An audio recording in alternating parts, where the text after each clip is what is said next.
My guest today on It's a Lawyer's Life is Henrietta Hill QC from Doughty Street Chambers. Hello. Henrietta's main practice area is high-profile inquests and inquiries, often where the actions or omissions of the state are under scrutiny.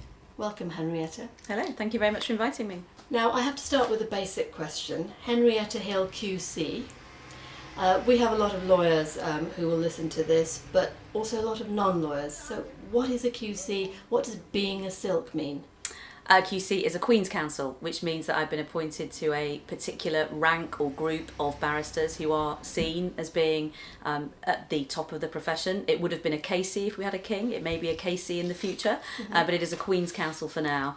It is a appointment that's made every year, and around 100 barristers, I think, a year are appointed QC. I was appointed QC in 2015, and I think the silk thing is a traditional thing that's to do with the gown that you wear, and it is generally still referred to as taking silk or being in silk, or she or he is a silk.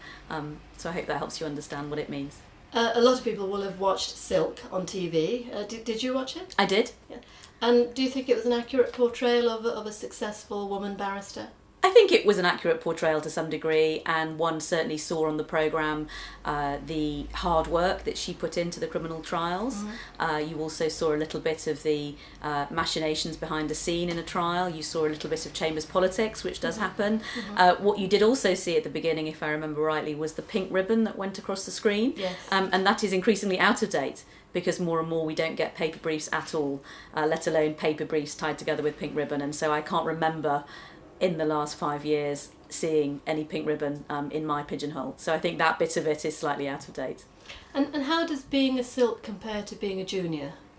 It's very different, because you are expected to take more serious work and more difficult work. You generally work with a junior counsel, and so you are managing the team, which may be one junior working with one solicitor, or maybe several juniors and a number of solicitors, and you're more responsible for setting the strategy of the case and making the big tactical decisions than you are responsible for reading every single page. And so it's partly about letting go and learning what you don't need to do and what you aren't expected to do, as it is about making those bigger decisions. So it is quite different from being a junior. Now, you've been involved in some very high-profile cases. Can I mention any of them, or can you mention some of them that people will have heard Of course, yes, of course. I was very privileged to represent 22 of the families bereaved by the Hillsborough disaster. I represented them in the inquest proceedings as part of a larger team of counsel for over 2 years, and I continue to be involved in their various pieces of legal work, if you like. It was an absolute privilege to represent them at the inquest, and it was I think, seminal moment for the law in this country. That was the longest jury case in British history. It was a hugely significant emotional moment for the families to finally feel their loved ones were vindicated and that the jury had told them the truth about how their loved ones died. And it was a hugely emotional experience to be part of. I got to know the families incredibly well. I got to work very closely with some other brilliant inquest lawyers, solicitors, paralegals and counsel. It was very hard work for several years, and I sacrificed a lot of holidays and a lot of weekends for it, but I was very privileged to be part of it. So that would be, I think, the biggest case I've worked on so far to date. And what would you say are the pressures that are brought upon you as an individual when you're involved in something that's so much in the public eye? There is a greater pressure when something is in the public eye, because the reason it is in the public eye is normally because it raises very serious issues. And obviously Hillsborough involved a massive loss of death, where it was said that there were significant state failings. So you are dealing in those cases with the sharpest end of life and death, and I think you're dealing with an area of law that comes to bear at the most personal point in people's lives, and you are helping somebody grappling with grief to come to terms with not only the loss of their loved one, but to fight to find out the truth about what happened to their loved one. And that's hugely difficult, because if people don't know the truth about how their loved one died, they cannot move on, and these can be life-defining events for people. And so there is an additional pressure because of that. There is obviously the pressure of the media scrutiny, and there is, I think, when you're doing that level of work, a greater pressure to help deliver an emotional outcome for people. People are incredibly invested in those cases. It's very different perhaps to a commercial dispute where two companies may win or lose some money, where perhaps that is the worst that can happen. These things are incredibly personal and difficult cases for people, and so there is an additional burden, I think, because of that. And what brought you to this particular area of law? I'd love to say it was all planned and part of a carefully constructed strategy, but I'm afraid it wasn't. So I began my career doing mainly criminal defence work, which I very much enjoyed. I did a lot of employment work, which I enjoyed as well. And I gradually moved away from criminal work and began to do more police-related work. And then I became involved, because of police work, in inquests involving the police, if you like. And then I became something of a specialist, if you like, in cases in particular involving discrimination in the police. And so I wrote a book several years ago about the Race Relations Amendment Act, which was the legislation brought in the light of the Macpherson inquiry that allowed people to sue the police for race discrimination while they were arresting people, for example. And so that became something of an area for me. And as it happens, I've done more inquests and inquiries around policing issues in recent years, but I'm now working on the child abuse inquiry, which is a slightly different area of work but very much flows from the work I've done in recent years. And you were telling me earlier that's going to take years, potentially. Yes, I've been appointed to work on the child abuse inquiry. The timescale for that has been set out, and there is clearly a range of parts of the inquiry, and it is likely to take some time. There is a lot of issues to be looked at. Obviously you're a QC now, you're established, but how would you say you developed the Henrietta Hill voice and style in court and at these inquiries and inquests? How did that develop over the years? I don't really know, and again, I'd love to say it's all part of a planned strategy.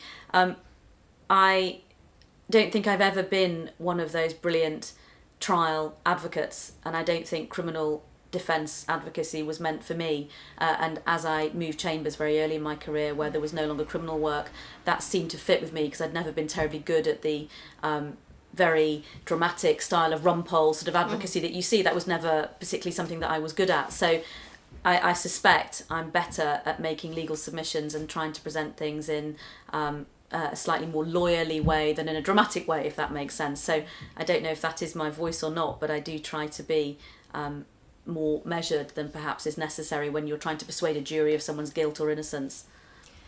And if you could go back to the young Henrietta Hill starting out, newly qualified, what would you tell her?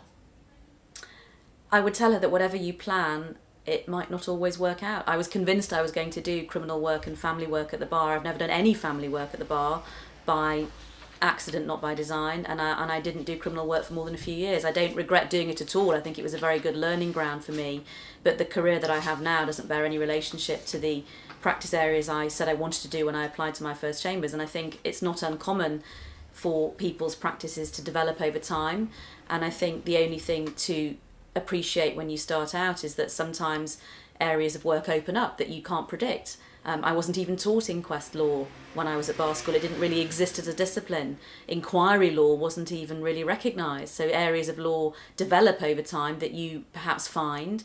And sometimes your practice develops because you do one particular case that turns out to be a big break, and then you become known for that. And so I suppose that the one thing that I learned is that you can't always plan these things. I mean, there are people who do very carefully, strategically plan their career, and it works out very well for them, and they deliberately write articles in a certain area or write a book in a certain area, and that becomes a self-perpetuating source of work. But I think for a lot of other people, it's slightly more organic and fluid than that. Now, we often talk about people's successes, but I want to ask you about any mishaps that you've had in your career and how you dealt with them. What have been the incidents where you felt that you have somehow not achieved what you wanted to?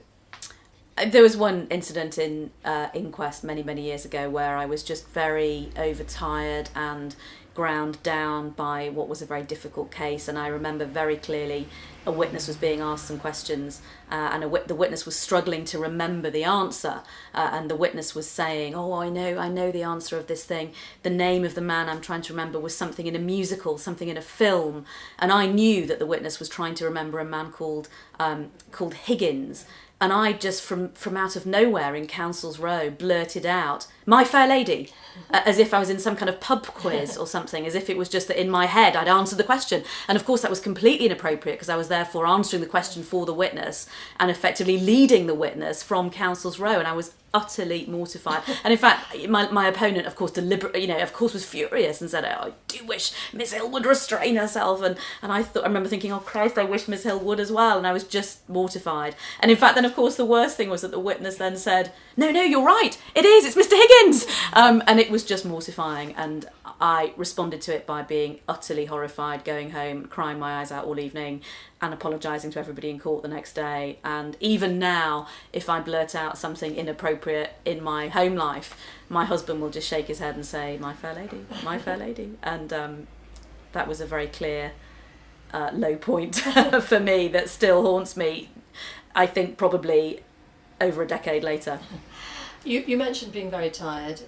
Now I know that well-being, particularly for the bar, is a big passion of yours. That's right. So it's a big topic at the moment. It's a popular, trendy topic. And I wanted to ask you what well-being means to you, first of all, and then how you achieve it in your own life.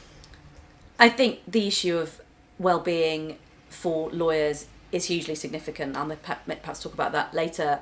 And I wouldn't profess at all to be an expert in that field. I have done some quite constructive work, I think, in my own chambers.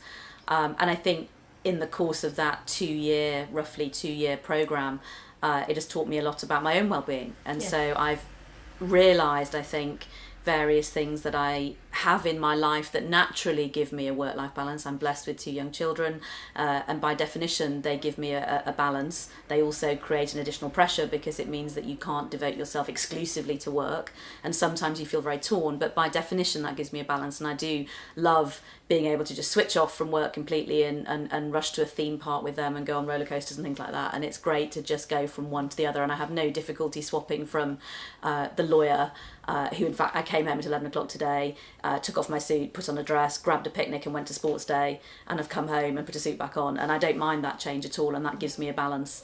And I try and keep reasonably fit. I don't get enough sleep. You're into boxing, aren't you? I do. I have a personal trainer, and I love nothing more than doing a session with him and 45 minutes of weights, and then normally 15 minutes of boxing at the end. And that sets me up for the day, and I can get rid of all my aggression before 7:30 in the morning, and that's normally quite a good thing for everybody.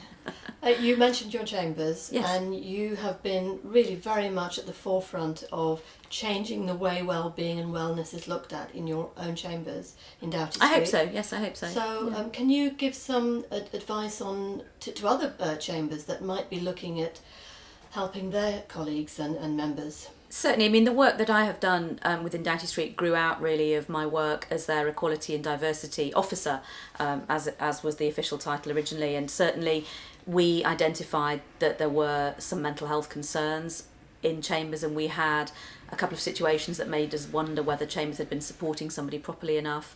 And of course that flowed from my work in equality and diversity, because if mental health is serious it can become a disability. And then it just grew very naturally from that into a much more focused concern about stress at the bar, about well-being, particularly among our juniors, but also among our more senior members.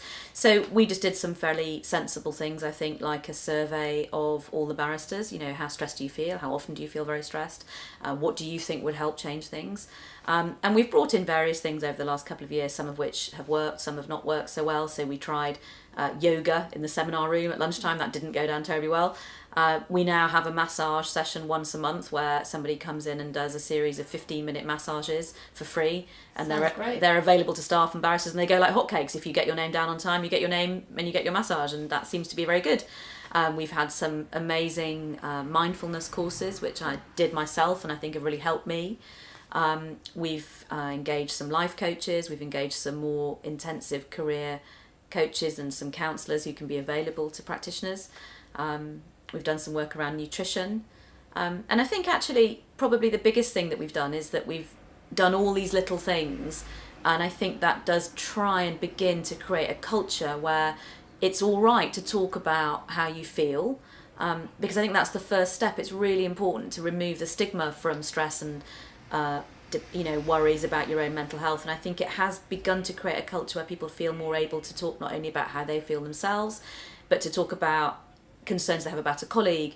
And I think the wellbeing journey for us is continuing, and I think I will feel that my work is done when people begin to see these initiatives not about preventing somebody from becoming unwell, but about the sort of things that you put in place to stop you even thinking about becoming unwell, and that these are things that help you become happier and calmer and healthier, and therefore better performing, actually. And that, so I feel, I suppose, that my work will be done when this is not seen about, it's not seen to be something that's just about preventing someone from becoming ill. It's actually embedded in our work, and that everybody realises that eating better, taking a bit of exercise, talking to your friends, going outside for half an hour at lunchtime, having the odd massage, all these little things ultimately mean that when you're faced with a very stressful period of work, or financial worries, or family worries, or an unholy alliance of all of those things, you're in a better place to deal with them. So that well-being is more about being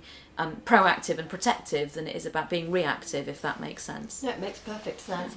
Now, Henrietta, we like to finish with a quick fire round of questions.